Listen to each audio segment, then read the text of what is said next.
लक्ष्य तुम्हारा, सपना तुम्हारा, मेहनत तुम्हारा, समय तुम्हारा, फिर तुम ये 10 लोगों की बातों को सुनकर तुम अपना तरक्की को रोक क्यों देते हो। सच में हमें कोई तो बताए कि ये कौन सा नाटक करते हो या तुम ये कौन सा नाटक लिखते हो।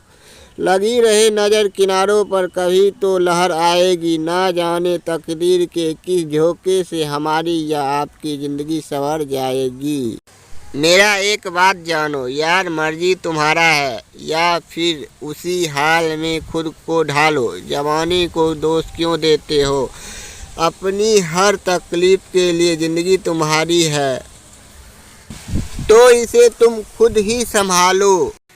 माना कि इस वक्त ज़िंदगी में हर तरफ तकलीफ़ और दर्द का दौर है, मगर इन मुश्किलों हालात में भी खुद को संभाल कर रखना, यूं ही बेवजह मुस्कुराने की मज़ा ही कुछ और है। राइटर राजपति गुप्ता।